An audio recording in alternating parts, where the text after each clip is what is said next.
신명기 5장 16절 십계명 제5계명 해설 말씀입니다.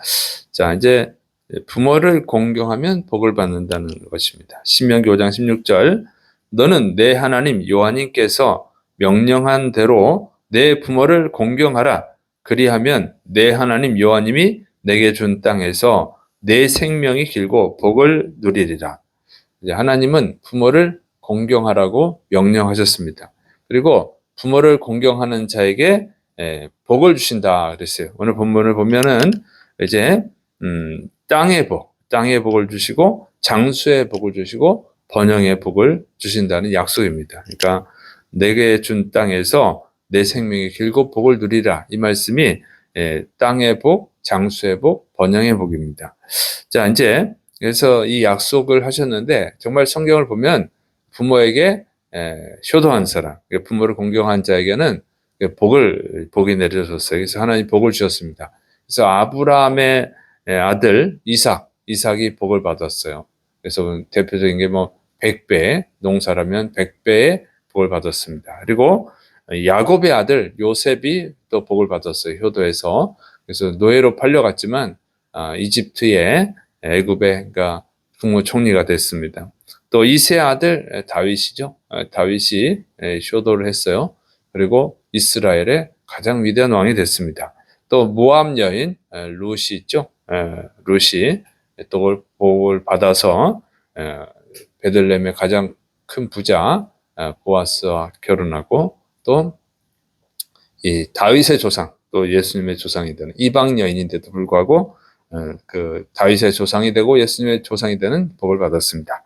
또 이제 반면에 부모를 공경하지 않고 패륜한 자에게는 무서운 저주를 내렸습니다. 잠언 30장 17절 아비를 조롱하며 어미 순종하기를 싫어하는 자의 눈은 골짜기의 까마귀에게 쪼이고 독수리 새끼에게 먹히리라. 그래서 아주 너무 살벌한 내용으로 되어 있죠. 뭐 표현 자체가 아주 무서운 저주를 내립니다. 그래서 이제 불효해서 저주받은 자들이 있죠. 노의 아들 함이 자신의 아버지가 벌거벗고 자는 걸 보고 놀렸다가 저주를 받았습니다. 또 다윗의 아들 압살롬이 또 자기 아버지 다윗을 죽이고 왕이 되려고 하다가 저주를 받아서 죽었습니다. 뭐 이런 것을 보면 하나님이 효도를 정말 중요하게 여긴다 하는 것을 알 수가 있어요. 그래서 하나님은 부모를 공경하라 명령까지 내리고 또 동기를 부여하려고 축복을 약속하셨어요. 부모를 공경하는 자 이게 축복을 약속합니다. 근데 부모에게 효도하는 게 또 살아계실 때 효도하라고 명령을 내렸습니다. 자, 그 하나님은 왜 이렇게 부모를 공경하는 자에게 큰 복을 약속하고 또 불효하는 자, 공경하지 않는 자는 엄청난 저주를 내리시느냐. 이것을 하나님의 또 뜻이 있죠. 첫째로는 하나님을 경외하는 것을 배우게 하는 거예요. 그 질서를 세우는 것입니다. 모든 사회에는 질서가 필요하죠. 그래서 가장 작은 공동체가 바로 가족이라는 게 가정이에요. 그래서 이 가정 위에서 질서가 세워질 때 모든 그 질서는 모든 사회의 기초 질서가 되는 것입니다. 그래서 가정의 질서가 세워지면 사회에서도 질서가 되는 거기서 질서를 배우는 거예요. 가정에서 질서라는 것, 사회의 질서라는 걸 배우는 것이죠. 가정이 가장 작은 사회예요. 그걸 기초로 해서 세상에서 살아가는 게 되는 것입니다. 질서를 배우게 되고 질서를 인정하게 되는 것이죠. 교회에서도 마찬가지예요. 교회에서도 이 가정에서 그 교육을 잘 받은 사람들이 어디서나 질서를 잘 지킵니다. 위에 아래를 구분할 줄 알아요. 근데 이 가정에서 질서를 잘 못 배우면 다른 데서도 그 질서를 잘 못 지켜요. 그러다 보니까 문제가 생기는 거예요. 그래서 요즘은 너무 자식들이 귀하다 보니까 그냥 내 자식만 최고하고 가정에서 질서 교육을 안 시켜놔가지고 사회에서 막 소란스럽게 만들고 사회를 문제를 일으키는 사람들 보면 예의가 없잖아요. 예의가 기본적으로 다른 사람에 대한 예의, 윗사람에 대한 예의, 권위 있는 자들에 대한 예의를 몰라요. 지 마음대로 막 해가지고 그냥 사회 무리를 일으키죠. 그래서 대표적인 게 보면 식당에서 애가 신발 신고 막 그 신발 벗고 올라가야 되는데도 막 신발 신고 올라가고 또 자기 자식 귀하다고 내버려 두고 그러면 다른 사람한테 그 흙 묻은 게 다른 사람 옷에 묻고 그러게 되지 않습니까? 이런 것도 그런 아이들이 막 소리 지르고 막 그러고 하는데도 자기 자식만 귀하다고 하면 그 아이들이 나중에 범죄자 되죠. 다른 사람 생각하지 않는 이렇게 돼버리는 거예요. 위아래를 몰라. 그래서 가장 중요한 게 기초 질서입니다. 그래서 가정에서 예의 범절을 배워야 되고 질서를 지켜야 된단 말이에요. 부모 자식 간에 질서가 있는 거죠. 그냥 부모한테도 막 반말하고 막 때리는 애들도 있는데 잘못 키워서 그러는 거예요. 그거. 그렇게 하는 애들이 나가서 다른 사람한테는 어떻게 하겠어요? 이런 문제가 생깁니다. 그래서 이 가장 중요한 게 가정에서 기초 질서입니다. 근데 이 질서를 배워서 어떻게 했냐? 하나님에 대한 질서까지 배우게 되는 거예요. 하나님이 가장 높으신 분이요. 하나님이 온 위에서 가장 높으신 분이잖아요. 그래서 그 하나님을 어떻게 예의를 갖춰야 되는지, 그래서 하나님을 경외하고 하나님을 공경하고 또 하나님의 뜻에 순종하고 이런 걸 배우는 거예요. 가정에서. 그러니까 질서를 세우는 거죠. 하나님이 이것은 하나님을 경외하도록 하나님께 순종하도록 이렇게 세우는 것입니다. 그래서 성경에서 보면 그 에서하고 야곱, 이삭의 아들 에서와 야곱 쌍둥이가 이제 자기 아버지 이삭한테 축복을 받기 위해서 경쟁하는 내용이 나오죠. 그래서 이제 야곱이 염소 털로 분장을 해가지고 아버지한테 가서 자기가 에서인 것처럼, 형 에서인 것처럼 해서 축복을 받습니다. 그게 이렇게 축복을 받기 위해서 막 안수에서 축복받는 거를 경쟁하는 이유가 뭐냐면 최종 권위자는 하나님이잖아요. 그러니까 아버지한테 하나님이 축복권을 줘서 아버지가 축복하는 자가 하나님의 축복을 받는다. 이렇게 가르쳐서 이제 서로 아버지한테 축복을 받으려는데 결국 누구한테 축복을 받는 거예요? 하나님께 축복을 받는 거죠. 축복을 받으려고 그런 거예요. 그렇게 하나님을 경외하게 되고 하나님이 축복을 주셔야 축복을 받는구나 하는 것을 가르쳐 주는 거예요. 이렇게. 그래서 부모를 공경하라고 하는 것입니다. 그래서 부모를 공경하고 부모한테 예의를 갖추는 걸 통해서 하나님을 공경하고 하나님의 권위를 인정하고 하나님의 뜻에 순종해야 된다 하는 것을 가르치는 거예요. 그걸 위해서 이렇게 부모를 공경하라고 하는 것입니다. 두 번째로는 이제 하나님의 말씀을 가르치기 위해서죠. 그래서 이제 부모는 그 주어진 권위를 가지고 자녀에게 하나님의 말씀을 가르쳐서 하나님의 백성이 되게 하는 거예요, 자녀를. 그러니까 부모한테 하나님이 권위를 주시는 이유가 있는 거예요.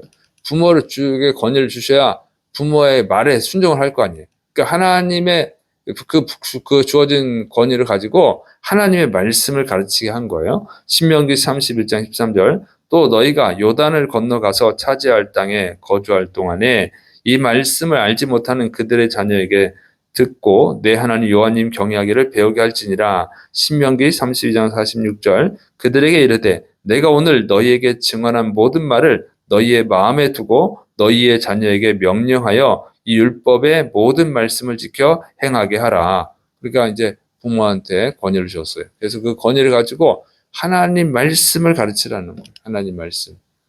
그래서 하나님을 경외하게 하라. 이렇게 말씀하셨어요. 그러니까 부모에게 권위가 없으면 어떻게 돼요? 부모를 공경해야 된다. 부모는 공경받아야 될 대상이에요. 부모를 그렇게 공경해야 되는 거야. 그런 권위가 없으면 부모가 말을 해도 안 들을 거 아니에요. 그냥 무시해버리고. 요즘 그런 아이들이 있죠. 안 가르쳐서 그래요.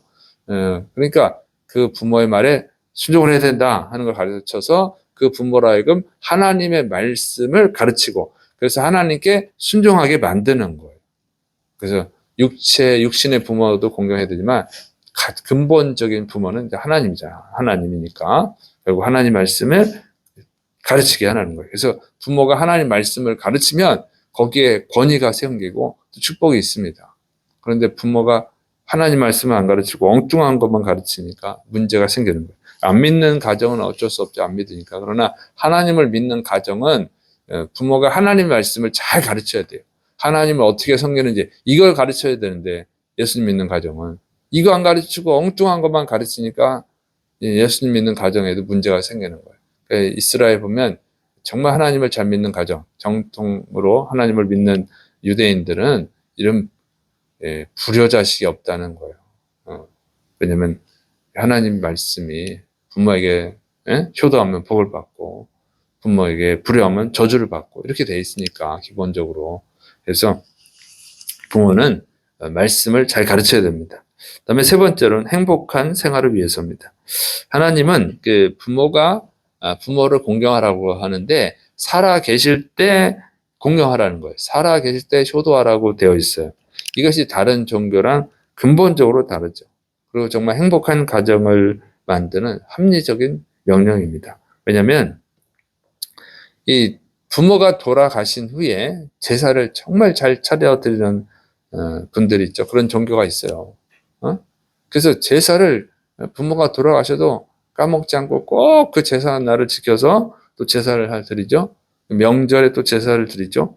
정말 상을 잘 차려서 맛있는 음식으로 차려가지고 드린단 말이에요. 그리고 자기가 먼저 먹기 전에 돌아가신 부모님이 먼저 드시라고 한단 말이에요. 요즘 그 예의가 없어가지고 그 가정에서 기본 교육이 안 돼서 부모가 식사를 먼저 하기 전에도 자식들이 먼저 먹는데 그거 아주 잘못된 겁니다. 성경적으로 맞지도 않고 성경은 항상 부모가 먼저 먹게 돼 있어요. 그런데 제사 드리는 사람들은 자기가 먼저 안 먹어요. 조상님이 먼저 먹어야지. 부모님이 돌아가신 분이라도 이렇게 하잖아요. 근데 그렇게 하면 뭐 합니까? 아무것도 못 드시는데. 응? 아무리 진수성찬을 차려놔도 돌아가신 분은 먹지를 못한단 말이에요. 드시지를 못해요. 하나도 사라지지 않아요. 그대로 있지. 그리고 감동이 없죠. 못 먹는데. 그러니까 결국 누가 먹어요? 제사상 차린 사람이 먹잖아요. 그러니까 자기 마음, 자기가 배부르는 거지. 돌아가신 부모님은 배부를 수가 없어요. 그리고 그렇게 제사 드리고 그런 이유가 뭐예요? 자기 마음 편하게 하는 거죠. 그냥 죄송했던 거 살아생전에 효도 못 해가지고 그냥 돌아가신 다음에 하면 자기 마음 편할지 모르겠어요. 그럼 부모님은 아무 감동이 없잖아요. 그리고 또 그렇게 하는 이유가 뭡니까? 복 받으려고 하는 거죠. 이기적인 거죠. 복 받으려고. 이렇게 해야 집안에 우환이 없어. 부모님이 복을 주셔. 이렇게 해가지고 제사 드리는 거죠. 그러면 그것은 진정한 효도가 아니죠. 부모님을 위한 것이 효도지 내가 복 받고 나한테 재앙이 없게 하려고 제사 드리는데 그게 무슨 효도예요. 말 같지도 않은 일을 하는데 성경은 그렇게 돼 있질 않아요. 정말 근본적으로 다르죠. 부모님이 살아계실 때 효도하라는 거예요. 부모님께 살아계실 때 효도하면 어떻게 돼요? 부모 자녀 간에 질서가 생기잖아요. 말도 막 함부로 하지 말고 부모님께 예의를 갖춰서 말하고 그러면 이게 가정에 질서가 생기죠. 그리고 그 가정이 행복해지는 거예요. 부모는 자녀를 위해서 고생을 많이 하지 않습니까? 자녀를 낳는 것도 고생이고 자녀가 나면 참 먹여야 되고 입혀야 되고 학교 보내야 되고 취미하는 것도 취미생활도 도와줘야 되고 돈이 많이 들어가요. 엄청나게 고생을 해. 그래서 아침부터 저녁까지 고생을 해야 된단 말이에요. 그런데 그 은혜에 감사해서 자녀가 부모에게 효도를 하면 부모는 어떻게 해요? 감동을 받아. 감동을 받고 자녀 낳는 거, 자녀가 성장하는데 키우기 위해서, 돈 벌기 위해서 엄청나게 고생을 한 거에 대해서 후회를 하지 않고 오히려 보람을 느낀단 말이에요. 그리고 그 자녀를 더욱 사랑하죠. 그러면 어떻게 되겠어요? 부모 자식 간에 이 사랑이 넘치는 거야. 응? 그리고 행복해진단 말이에요. 행복해지는 거죠. 그러면 부모님과 자녀 간에 이렇게 행복해지는 거예요. 그래서 어떻게 합니까? 부모님이 세상을 떠날 때도 자녀한테 고마운 마음이 생기고 효도를 받았으니까. 그리고 마음 편하게 눈을 감는단 말이죠. 또 자녀는 어떻게 해요? 부모님이 돌아가시더라도 이제 마음에 후회가 남질 않는다. 내가 또 잘 섬겼으니까 부모님께 효도를 잘했으니까 돌아가시고 나도 마음이 편한 거예요. 이게 이제 성경에서 가르치는 효도입니다. 부모를 공경하는 거예요. 그러니까 행복해지잖아요. 요즘 보면은 너무 집안이 그냥 부모 자식 간에 예의도 없고 그냥 반말하고 막 자식이 부모한테 막 성질을 팍팍 뿌리고 그냥 아유 어떻게 그런지 모르겠어. 요즘 그 교회를 다녀도 성경적으로 안 가르쳐 놓으니까 그런 거예요. 그냥 자식만 귀한 줄 알고 특히 참 걱정해요. 그런 거 보면 응? 또 자기 또 부모 중에 둘 중에 하나가 또 자녀를 혼내면 혼내지 말라고 잔소리하지 말라고 애가 얼마나 힘들겠냐. 그게 자식을 망치는 거예요. 부모의 권위를 다 무시해버리는 거예요. 남편이 그러든 아내가 그러든 그런 건 무식한 거고 부모에 대한 기본적인 예의를 갖추도록 하고 해야지 이게 부모가 위에뿐이구나. 그리고 부모를 공경할 줄 아는데 요즘 기독교 집안이라도 너무 무식한 집안이 너무 많죠. 그런 거 다 회개해야 됩니다. 성경은 그렇게 돼 있질 않아요. 성경에 대해서 무식해서 이게 집안이 안 되는데 성경대로 하면 행복한 가정이 되는 것입니다. 자, 그 다음에 이제 주 안에서 공경해야 됩니다. 에베소서 6장 1절 자녀들아 주 안에서 너희 부모에게 순종하라. 이것이 옳으니라. 부모를 공경하라고 했지만 무조건 부모에게 순종하라는 뜻은 아니에요. 항상 주 안에서입니다. 주 안에서. 주님의 뜻 안에서만 순종해야 된다고 하는 것이죠. 왜냐하면 부모도 인간이고 모든 인간은 죄인이잖아요. 그래서 실수가 있는 법이에요. 부모가 절대 진리가 아니거든요. 잘못된 일을 시킬 때도 있어요. 그러니까 어떤 집안을 보니까 온 가족이 다 해서 보험 사기단이 되는 가정도 있어. 부모가 시켜서 한 거잖아요. 그런 걸 하면 안 되죠. 성경은 정말 합리적이고 정말 윤리적이에요. 그리고 해서 순종할 것과 안 해야 될 걸 가르쳐 주는. 주님의 뜻을 벗어나는 것은 순종하면 안 되는 거예요. 우상 숭배하라. 순종했다간 지옥 가는데 그런 건 순종하면 안 되죠. 그래서 성경에 보면 고라가 나오죠. 고라 일당이 나온단 말이에요. 고라가 250명의 지도자와 함께 하나님의 뜻을 거역하고 모세에게 반역을 하죠. 그랬다가 저주받잖아요. 하나님께 저주받아서 불에 타 죽고 그 고라 일당의 가족들은 거기에 또 동참했다가 저주를 받아서 땅이 샥 갈라져가지고 다 삼켜버려서 죽었어요. 그렇게 무서운 심판을 내렸는데 근데 특이하게 고라의 자손들은 죽지 않았어요. 그러니까 시편에 보면 고라 자손에 쓴 시가 많이 나와요. 고라와 그 함께한 지도자들, 그 지도자들의 가족들은 다 죽었는데 고라의 후손은 안 죽었어요. 고라 자식들은. 왜 그러냐면 고라가 반역을 일으켰지만 주동자지만 고라의 자식들은 거기에 동조하지 않았어요. 그래서 고라 자식들은 살아남았습니다. 그 고라 후손들이 살아남은 거예요. 정말 특이하죠. 왜 하느냐? 하나님의 뜻에 어긋났기 때문에. 그러니까 고라의 자식들이 하나님의 뜻을 잘 알아서 아무리 아버지가 하는 일이지만 그것이 하나님의 뜻에 어긋난 일이기 때문에 거기에는 효도를 안 한 거예요. 동조를 안 한 거예요. 순종을 안 했어요. 그래서 고라 자손들은 살아남았어요. 그래서 이것은 그래서 말씀을 잘 배워야 된다고 하는 것입니다. 하나님의 말씀을 잘 알아야 어릴 때부터 자녀를 가르치라고 하는 게 그러는 거예요. 잘 가르쳐야 부모가 잘못된 일을 하더라도 거기엔 순종 안 하고 올바른 것에만 순종하고 그러면 복을 받죠. 복을 받아. 그리고 고라는 너무 못돼서 그런 것 같고 보통 자녀가 하나님의 뜻을 바르게 알면 부모가 잘못길을 갈 때 이거 하나님의 뜻이 아니에요. 이렇게 가르쳐주면 또 부모가 그렇구나 내가 실수했구나 하고 돌아올 수가 있는 거예요. 고라는 너무 악해서 안 들어온 것 같고 그러면 거기서 그 가정이 하나님의 저주를 받지 않고 축복을 받을 수 있잖아요. 그래서 여러분은 이게 성경의 가르침대로 자녀를 가르치시를 축원합니다. 그리고 또 자녀들은 하나님의 뜻 안에서 하나님 기뻐하시는 그 부모를 공경하고 하나님께 하나님의 뜻에 맞게 공경하시를 축원합니다. 그러니까 부모 공경은 육신의 부모를 통해서 사실은 근본적인 아버지 하나님을 공경하고 하나님과의 관계를 잘하기 위해서 가르치는 거예요. 그래서 부모가 덕으로 이렇게 효도를 받게 하는 것입니다. 그래서 부모님들은 정말 하나님 뜻대로 자녀를 양육하시고 자녀들은 또 하나님 뜻대로 부모를 공경해서 세상에서도 행복하게 살고 복을 받고 또 하나님 천국에서도 영원히 복을 받는 그런 축복된 분들이 되시를 축원합니다. 기도하겠습니다.